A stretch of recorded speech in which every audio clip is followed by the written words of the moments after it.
It's been almost 2 years since Insta360 released this, the One X, a very well-reviewed, excellent 360 video camera that's very compact, a lot of fun to use.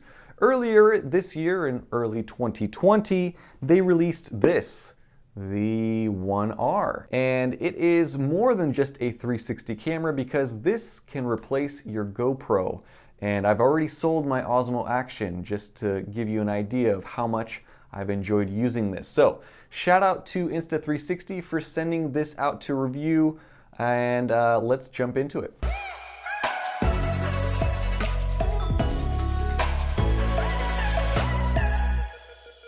So the One R is interesting because this is the first that I know of modular action camera system. And what that means is you can take this easily apart. So this, for example, is the battery. You can remove it just like that. And then if you wanted to detach these two things, you can. So you have the brain with the screen on it, and then you have the lens, whatever module you'd like to use. So in this case, I have a 4K wide angle lens, and I also have the 360-degree dual lens module. And you can get other modules for this system, which is the really exciting part. First things first, this thing is water resistant. I would say waterproof, but I wouldn't recommend just going completely underwater and recording video with this thing. There is a case that you can buy on the Insta360 website that will allow you to do that, but it is good to know that if I'm out near water, I don't have to really worry about this action camera. Other action cameras, for example, the Osmo Action, you have two screens, one on the front, one on the back. The way that the Insta360 One R works is because it's modular, you just simply pop off the bottom battery, you disconnect the brain from the lens, and you flip the lens over, reconnect it, and now you have a vlog setup. So you can see yourself using the same screen. As far as frame rates, this varies depending on the lens module that you use with this camera. At 4K, this camera records 60 frames per second. 2.7K, you can go up to 100 frames per second,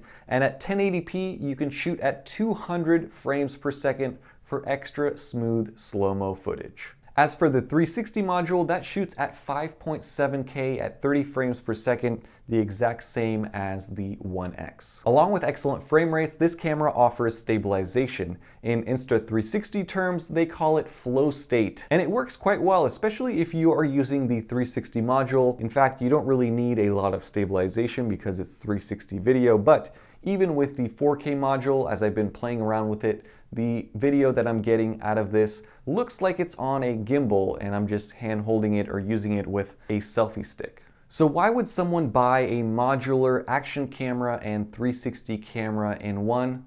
Well, you can do this with it. Here's some samples.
So I consider this an excellent creative tool. There is so much that you can do with this little camera and so many great ideas that you can pull off given its size and given the modularity of this system. And This is only going to improve in the future. Even in the last couple of weeks, Insta360 has come out with firmware updates. I've already had to update it, I think twice already.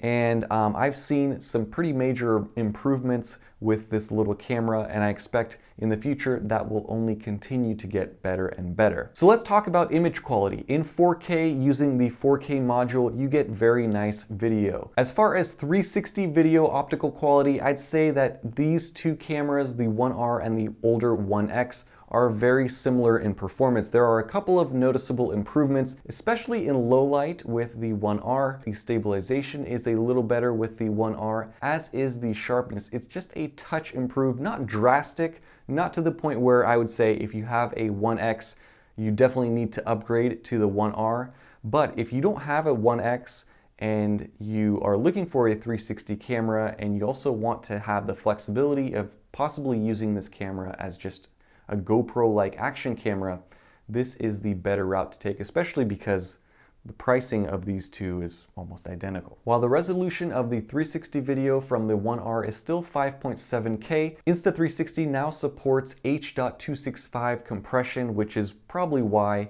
the footage looks a little bit sharper. One of the great things about the One R is, at least as a 360 camera, it's way easier to use either voice control or the touch screen to go through your settings. Using this, the One X, it's such a hassle because all you have is two buttons on the back. You have to hold them, you have to push them multiple times to get into menus and change settings.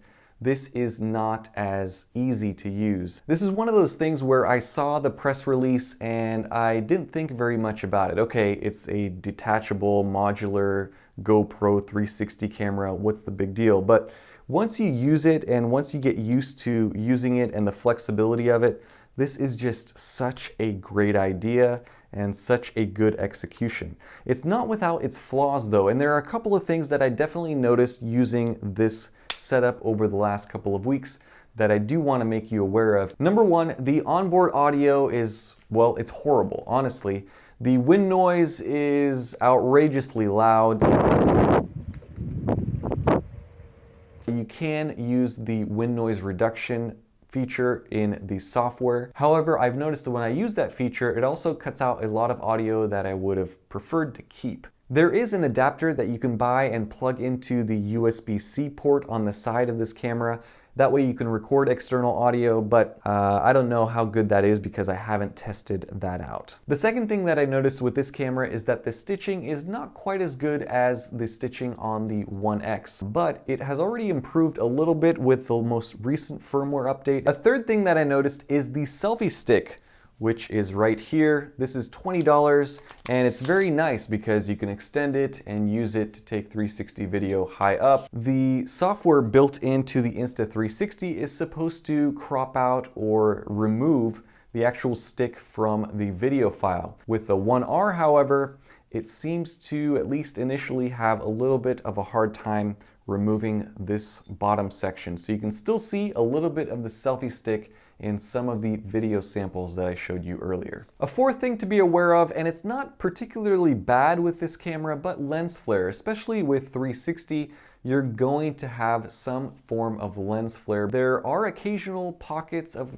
lens flares that can show up as ovals of different colors, but it's not overly distracting. Overall, it's not a deal breaker at all. The fifth thing that I noticed, and this is something that they've already improved with the most recent firmware update, which I downloaded and installed earlier this morning, was the startup time. Initially, to start up this camera, it took almost 20 seconds. With the newest firmware, I mean, it takes about 5 seconds now to start this camera up. Item number 6 that I noticed about this camera is when you are using the 4K module, the field of view is great for an action camera, but I just wish it was a little bit wider. This 4K module is a 16.4mm equivalent on a full frame, and Insta360 also sells a 1-inch sensor module, which they didn't send me unfortunately, but that one is about a 13mm full frame equivalent. Number 7, this camera gets hot, and not only when you are simply recording, just turning it on and using it with my phone.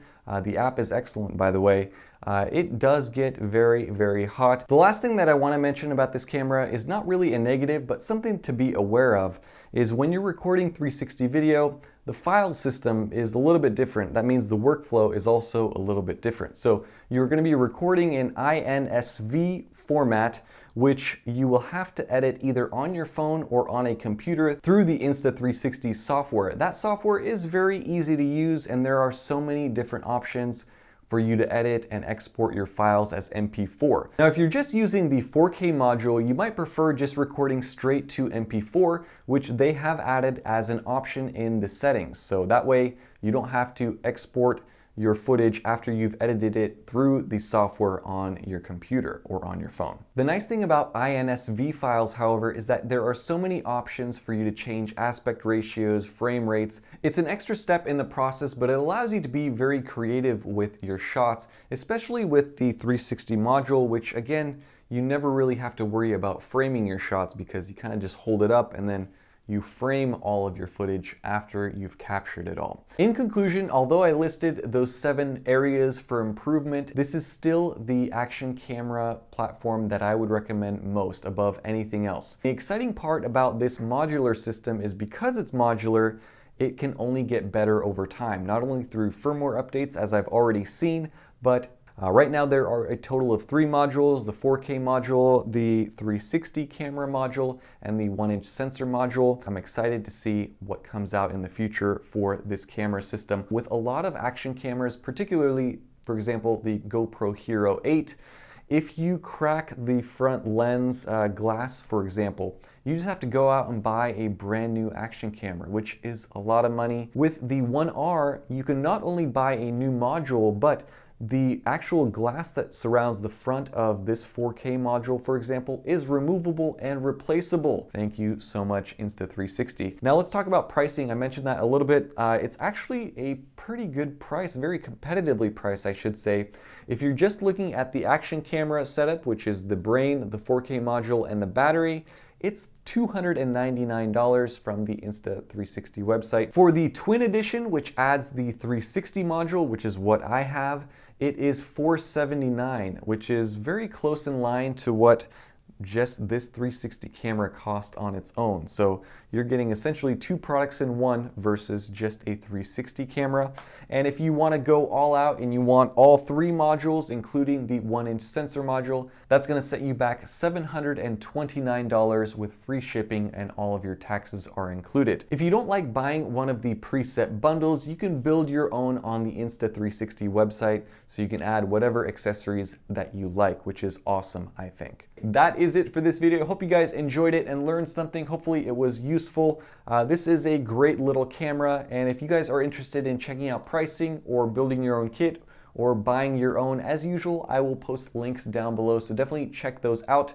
Right now, Insta360 is also running a promo until maybe in the next week or so, where you get a free selfie stick, $20 value with your purchase. So definitely check that out and get your free selfie stick. And the great thing about the Insta360 website, as opposed to buying this thing on Amazon, is that all of the taxes are included, and again, free shipping on their website. So you save a little bit of money buying directly from them versus buying on Amazon. So that is it for me. Thank you guys so much for watching. Thanks for all of your likes, comments, and support. Stay tuned for more, and have a nice day. Bye-bye.